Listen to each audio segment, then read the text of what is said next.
प्राचीन काल में सतयुग के समय में महिष्मती नाम की एक नगरी में इंद्रसेन नाम का एक प्रतापी राजा धर्मपूर्वक अपनी प्रजा का पालन करते हुए शासन करते थे।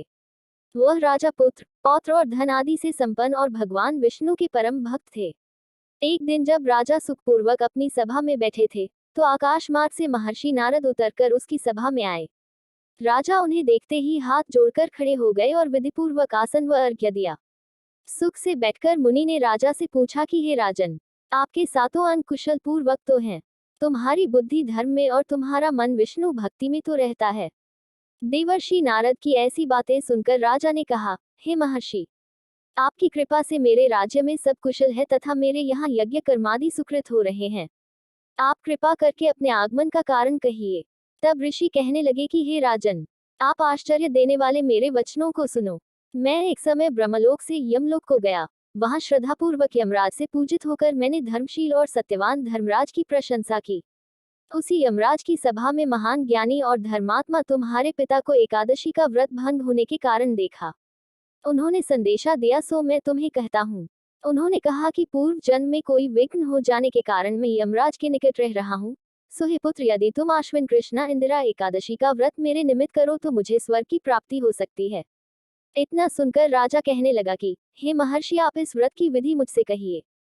नारद जी कहने लगे, आश्विन माह की कृष्ण पक्ष की दशमी के दिन प्रातःकाल श्रद्धापूर्वक स्नान आदि से निवृत्त होकर पुनः दोपहर को नदी आदि में जाकर स्नान करें। फिर श्रद्धापूर्व पितरों का श्राद्ध करें और एक बार भोजन करें। प्रातःकाल होने पर एकादशी के दिन दातून आदि करके स्नान करें। फिर व्रत के नियमों को भक्तिपूर्वक ग्रहण करता हुआ प्रतिज्ञा करें कि मैं आज संपूर्ण भोगों को त्याग कर निराहार एकादशी का व्रत करूंगा। हे अच्युत, हे पुंडरीकाक्ष, मैं आपकी शरण हूँ, आप मेरी रक्षा कीजिए। इस प्रकार नियम पूर्वक शालिग्राम की मूर्ति के आगे विधिपूर्वक श्राद्ध करके योग्य ब्राह्मणों को फलाहार का भोजन कराएं और दक्षिणा दें। पितरों के श्राद्ध से जो बच जाए उसको सूंघ कर गौ को दे तथा धूप, दीप, गंध, पुष्प, नैवेद्य आदि सब सामग्री से ऋषिकेश भगवान का पूजन करें। रात में भगवान के निकट जागरण करें। इसके पश्चात द्वादशी के दिन प्रातः काल होने पर भगवान का पूजन करके ब्राह्मणों को भोजन कराएं। भाई बंधुओं, स्त्री और पुत्र सहित आप भी मौन होकर भोजन करें। नारद जी कहने लगे कि हे राजन, इस विधि से यदि तुम आलस्य रहित होकर इस एकादशी का व्रत करोगे तो तुम्हारे पिता अवश्य ही स्वर्गलोक को जाएंगे। इतना कहकर नारद जी अंतर ध्यान हो गए। नारद जी के कथनानुसार राजा द्वारा अपने बांधवों तथा दासों सहित व्रत करने से आकाश से पुष्पवर्षा हुई और उस राजा का पिता गरुड़ पर चढ़कर विष्णुलोक को गया। राजा इंद्रसेन भी एकादशी के व्रत के प्रभाव से निष्कंटक राज्य करके अंत में अपने पुत्र को सिंहासन पर बैठाकर स्वर्गलोक को गया। हे युधिष्ठिर, यह इंदिरा एकादशी के व्रत का महात्म्य मैंने तुमसे कहा। इसके पढ़ने और सुनने से मनुष्य सब पापों से छूट जाते हैं और सब प्रकार के भोगों को भोगकर बैकुंठ को प्राप्त होते हैं। एकादशी में क्या करें, क्या न करें। 1. एकादशी को लकड़ी का दातुन तथा पेस्ट का उपयोग न करें। नींबू, जामुन या आम के पत्ते लेकर चबा लें और उंगली से कंठ शुद्ध कर लें। वृक्ष से पत्ता तोड़ना भी वर्जित है, अतः स्वयं गिरे हुए पत्ते का सेवन करें। 2. स्नान आदि करके गीता पाठ करें। श्री विष्णु सहस्रनाम का पाठ करें। हर एकादशी को श्री विष्णु सहस्रनाम का पाठ करने से घर में सुख शांति बनी रहती है। 3. बैककोट ओम नमो भगवते वासुदेवाय, इस द्वादश अक्षर मंत्र अथवा गुरु मंत्र का जप करना चाहिए। 4. चोर, पाखंडी और दुराचारी मनुष्य से बात नहीं करना चाहिए, यथासंभव मौन रहें। 5. एकादशी के दिन भूल कर भी चावल नहीं खाना चाहिए, न ही किसी को खिलाना चाहिए। इस दिन फलाहार अथवा घर में निकाला हुआ फल का रस अथवा दूध या जल पर रहना लाभदायक है।